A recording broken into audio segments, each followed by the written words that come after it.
Hello, guys. Today we're with Dr. Hassan Shahid, who will go with us through about the AMC 1 and 2, and then BPT and AT as well. Before we go ahead, guys, I would like Hassan to introduce himself and just quickly tell a bit of his background in Australia and Pakistan both.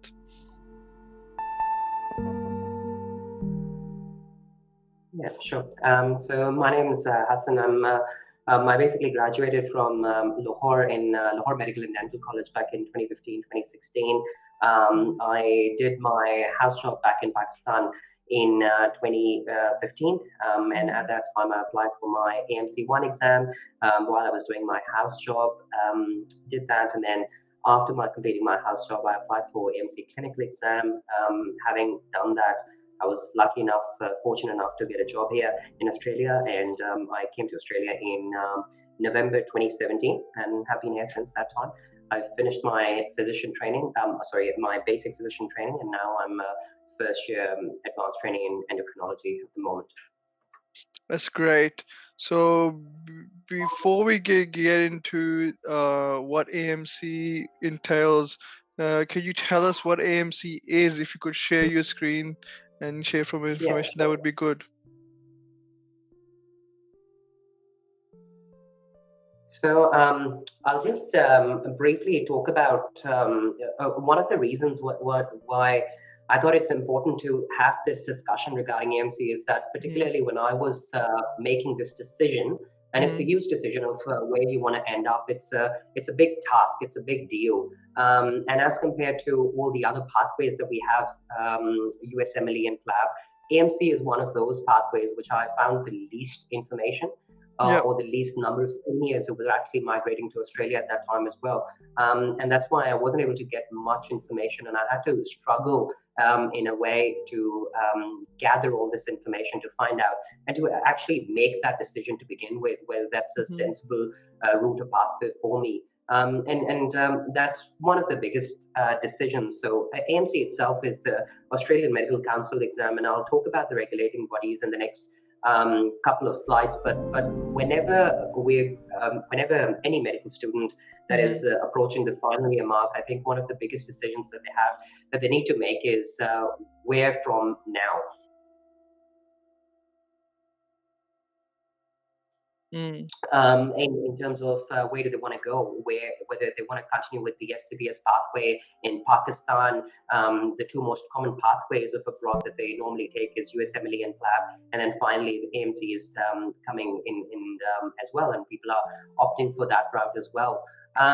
One of the biggest thing that I think people need people, at least for me, was the biggest decision that I had to make was the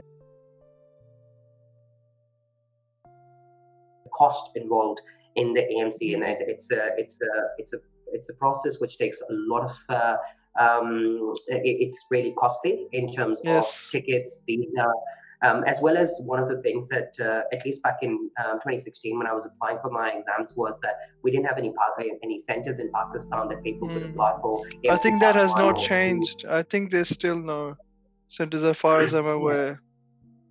yeah, and especially for AMC1 as well. Back when I was applying, the center in Dubai had closed, and I had to travel to Thailand just for a week to give my written exam. And Mm. obviously, the cost of the exam itself, the visa tickets, that adds up. And similarly for AMC2 as well, when you're applying for your clinical exam, then traveling to Australia with the visa costs, the tickets, as well as the exam itself is a very expensive exam, and that entire thing adds up. So that's something that you have to keep in mind. Your AMC2 lifestyle. is only in Australia, or is it anywhere else as well? Yes, so AMC2 would only be in Australia because Yep. it's supervised and it's examined by Yep. people who are actually working in Australia and who are our consultants here. Yep. Um, and then ultimately the decision is then based on your lifestyle and your family as well. For Hmm. example, I was fortunate enough that I've got some family in Australia, but my parents are back in Pakistan. And for some people, that's the biggest drawback, Mm, and that's the biggest thing that they have to consider when they're taking that decision of whether to go abroad or to stay or to stay in Pakistan. mm-hmm, And that one decision determines your future. So that's very important that you think mm-hmm, about that from the word go. And finally, your lifestyle is obviously when you come into a different country, it's a different healthcare system and a new system, but automatically it mm-hmm, gives that extra edge in terms of mm-hmm, improving your lifestyle as well. And these are certain aspects that people think about when they make this decision of whether to go abroad or to live in Pakistan. And if they're mm-hmm. going abroad, then where do they actually want to end up?